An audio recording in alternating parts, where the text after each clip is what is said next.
नमस्कार। हार्बल एजुट की तरफ से अमित शुक्ला का आप सभी को अभिवादन। आज मैं अपने इस वीडियो में ड्रिप इरिगेशन सिस्टम में मेंटेनेंस की क्या इम्पोर्टेंस है और मेंटेनेंस में किन किन चीज़ों का हमें ध्यान रखना चाहिए उसके बारे में बताने वाला हूँ। इनफैक्ट मेरे पिछले वीडियोस के बाद कई फार्मर्स का मेरे पास फोन आया कि जो ड्रिप इरिगेशन सिस्टम है इसमें जो कंपोनेंट लगे हुए हैं उसकी करेक्ट सीक्वेंसिंग क्या होनी चाहिए उसके बारे में। तो आप इस फोटोग्राफ में देखिए, इसमें मैंने सभी कंपोनेंट्स को करेक्ट ऑर्डर में लगाया हुआ है। सबसे पहले अगर आप देखेंगे तो हाइड्रोसाइक्लोन फिल्टर है, फिर सैंड फिल्टर है और उसके बाद में डिस्क या स्क्रीन फिल्टर है। ऑफ कोर्स मैं अपने प्रीवियस वीडियोस में बता चुका हूं कि कौन सा फिल्टर कब लगाया जाना चाहिए, लेकिन अगर एप्लीकेशन के अकॉर्डिंग तीनों फिल्टर्स की आवश्यकता है तो सीक्वेंस बहुत ही क्लियर है।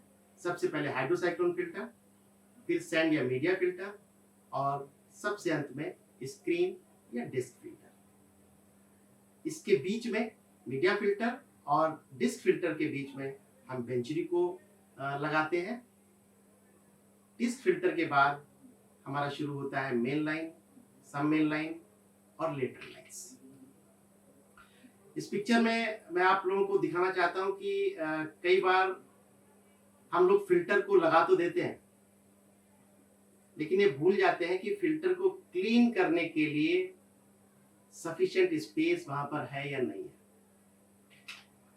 ये पिक्चर्स हमारे खुद के इंस्टॉलेशन से हैं जहां पर टेक्नीशियंस की गलती की वजह से फिल्टर को ऐसी पोजीशन पे लगा दिया गया कि क्लीन करने के लिए वहां पर जगह ही नहीं थी। तो positioning, the first part is sequencing and second part is positioning of the components. हमने सीक्वेंस तो सही ले ली, बट क्या हमने उसकी पोजीशन सही लगाई है वो भी उतना ही इंपॉर्टेंट है जितना कि आपकी सीक्वेंसिंग है। अब मैं आज का जो मेन पॉइंट है उस पर सीधे आता हूं। जब मैं मेंटेनेंस की बात करता हूं तो पहले तो मैं सिंपल बता देता हूं कि ड्रिप इरिगेशन सिस्टम को भी आप किसी भी एक ऑर्डिनरी मशीन की तरह देखिए।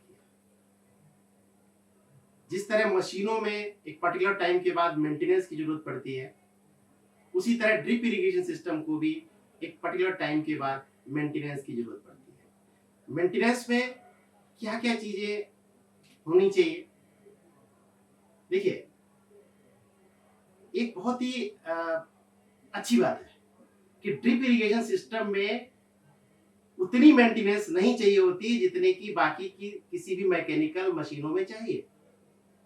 मेंटेनेंस के नाम पर most of the times it is only cleaning process। सबसे बड़ा अगर मैं मेंटेनेंस की बात करता हूं तो फिल्टर क्लीनिंग सबसे बड़ा पार्ट होता है मेंटेनेंस का। दूसरा है flushing of the entire system और तीसरा है एसिड ट्रीटमेंट। जब मैं फिल्टर क्लीनिंग की बात करता हूं तो एक ऑब्वियस सा क्वेश्चन आता है कि फिल्टर हमें कब क्लीन करना चाहिए। इसका भी आंसर बहुत आसान है। फिल्टर को कब क्लीन करना चाहिए ये डिपेंड करता है कि पानी में इम्प्योरिटी या सेडिमेंटेशन कितना है। पानी में गंदगी अगर कम है तो हो सकता है कि आपको 15 दिन के बाद क्लीन करना पड़े। पानी में अगर गंदगी ज्यादा आ रही है तो हो सकता है कि आपको डेली भी क्लीन करना पड़े। तो ये आप किसान भाइयों को मेरा एक ही सलाह है कि कुछ समय के बाद ये आप खुद डिसाइड कर लेंगे कि आपका फिल्टर सप्ताह भर के बाद आपको क्लीन करना है या 15 दिन के बाद क्लीन करना है या 3 दिन के बाद क्लीन करना है। अगर आपने प्रेशर गेज लगा रखा है तो प्रेशर गेज में अगर आपने इनलेट और आउटलेट की रीडिंग को पढ़ा और उसके बीच में अगर आपने देखा कि हाफ केजी का डिफरेंस क्रिएट हो गया, 5 मीटर का डिफरेंस क्रिएट हो गया है, तो आप उसको क्लीनिंग तुरंत कर दीजिए। इस तरह से आप अपने पैरामीटर डिसाइड कर सकते हैं कि 3 दिन के बाद, 4 दिन के बाद या 5 दिन के बाद आपको क्लीन करना है, डिपेंडिंग अपॉन द इम्प्योरिटी जो आपके पानी में आ रही है। दूसरा है flushing of the entire system. अब कोई भी इम्प्योरिटी अगर सिस्टम के अंदर आई है किसी भी रीजन से, उसको एक पीरियोडिक बेसिस पे हम सप्ताह भर के बाद, हम 15 दिन के बाद, हम 1 महीने के बाद सब मेन लाइंस को ओपन करके उसकी फ्लशिंग कर देते हैं। और अब मैं जिसकी बात करने वाला हूं बहुत ही इंपॉर्टेंट सब्जेक्ट है, और वो है एसिड ट्रीटमेंट। पहला पॉइंट ये आता है कि हम एसिड ट्रीटमेंट की बात ही क्यों कर रहे हैं। देखिए, जिस पानी से हम खेतों की सिंचाई कर रहे हैं उसका पीएच 7 या स्लाइटली 7 से ज्यादा होगा। अब 7 या 7 से ज्यादा होगा, इसका मतलब आप समझिए क्या है। पानी में साल्ट है, अगर 7 से नीचे जा रहा है pH, that means water is acidic, और एसिडिक वाटर जनरली क्रॉप्स के लिए रिकमेंडेड नहीं है। जिस पानी में साल्ट है उसमें इवोपोरेशन, आप चाहे पाइप में पानी हो या रिजर्वायर में पानी हो या कहीं पर भी पानी है, इवोपोरेशन के माध्यम से केवल पानी इवोपोरेट करता है, साल्ट इवोपोरेट नहीं करते हैं। This is a very important information जिसको कि आपको हमेशा याद रखना चाहिए।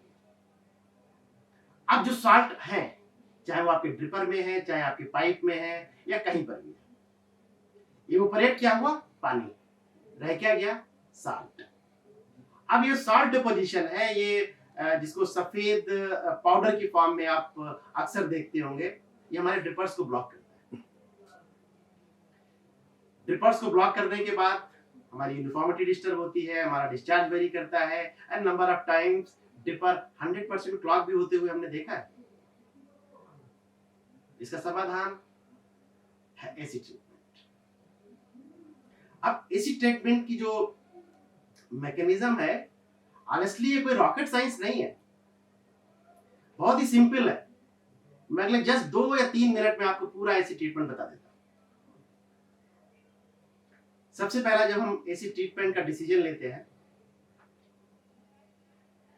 हमने पहले फिल्टर को क्लीन कर लिया। फिल्टर को क्लीन करने के बाद हम सब मेन लाइंस को फ्लश कर देते हैं, ओपन कर दिया, फ्लश कर दिया। सब मेन लाइंस के बाद में हम लेटरल लाइंस को फ्लश करते हैं। यहां पर यह ध्यान दीजिएगा कि जो सीक्वेंस मैं बता रहा हूं उसी सीक्वेंस में ही फ्लशिंग होनी है। सबसे पहले सब मेन लाइन और उसके बाद लेटरल लाइंस। ऐसा कभी भी मत करिएगा कि पहले लेटरल लाइंस को आप फ्लश कर दें और फिर आप सब मेन लाइन को फ्लश करें। If that be the case, सब मेन लाइंस की जितनी भी गंदगी वो आपकी मेन लाइन में आने की पूरी संभावना है, right.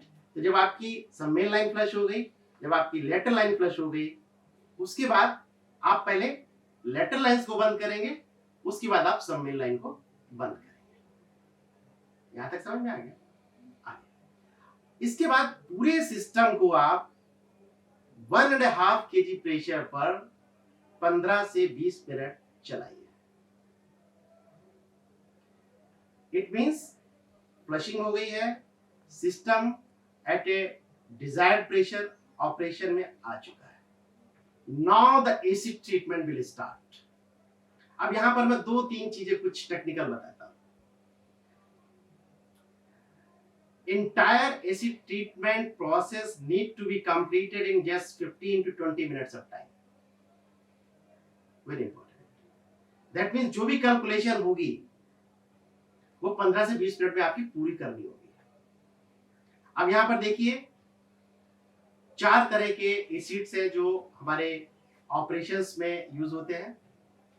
Hydrochloric acid, nitric acid, then sulfuric acid and phosphoric acid.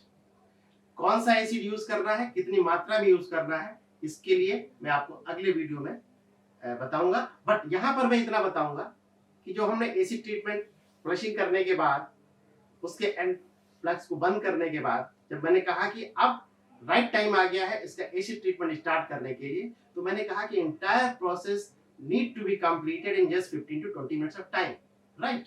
अब आगे की बात क्या है कि हमें एसिड कितना देना चाहिए। अमूमन हमें जो एसिड ट्रीटमेंट के लिए सोल्यूशन यूज करना है वो 2% होना चाहिए, ठीक है, सॉरी, उसका पीएच 2 होना चाहिए। अब 2 पीएच तक पहुंचने के लिए कितना एसिड हमें चाहिए, मैं एक एग्जांपल से आपको इसके बारे में बताता हूं। आप 10 लीटर का पानी लीजिए, उसमें एसिड डालना शुरू करिए just to reach pH of value 2। मान लीजिए 12 ml एसिड आपका लगा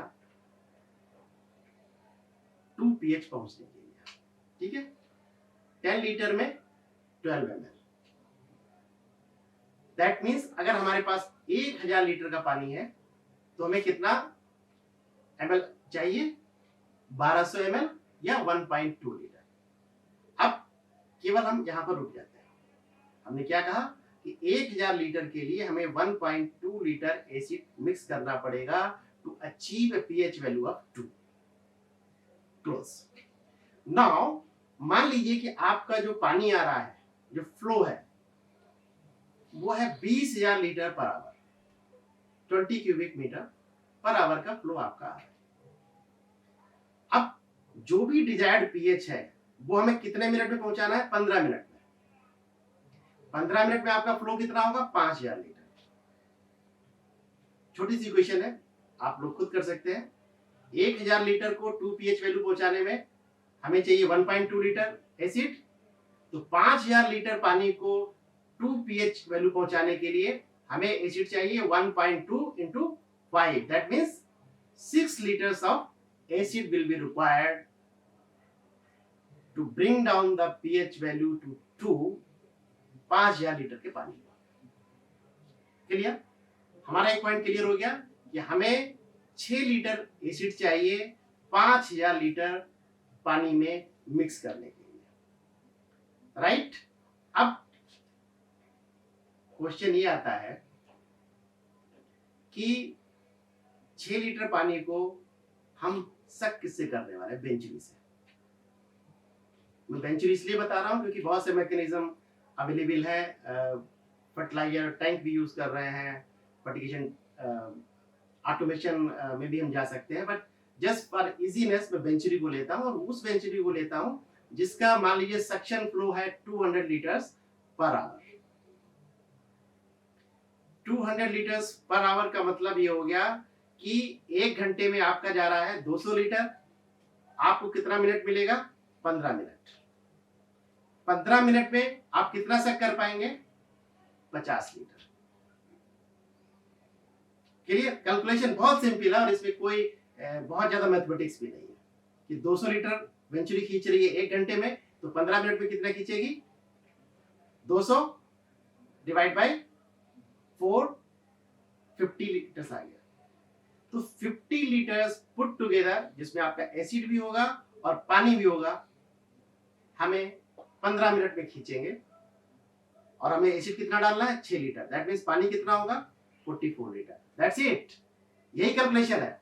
44 लीटर पानी 6 लीटर एसिड के साथ हमने, जिसका 20,000 क्यूबिक मीटर का फ्लो आ रहा था, उसके साथ अटैच किया, then we will achieve a pH value of 2, जिससे कि आपका एंटायर इरिगेशन इन 15 मिनट्स आपको करना है।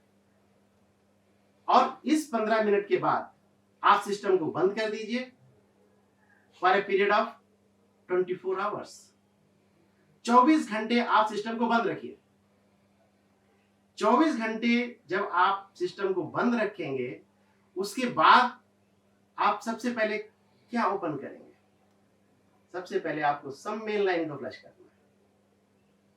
उसके बाद आपको लेटरल्स को फ्लश करना है, एंड देन लेटरल को क्लोज करना है, फिर सबमेन लाइन को क्लोज करना है, and now run the system smoothly. This is all about acid treatment.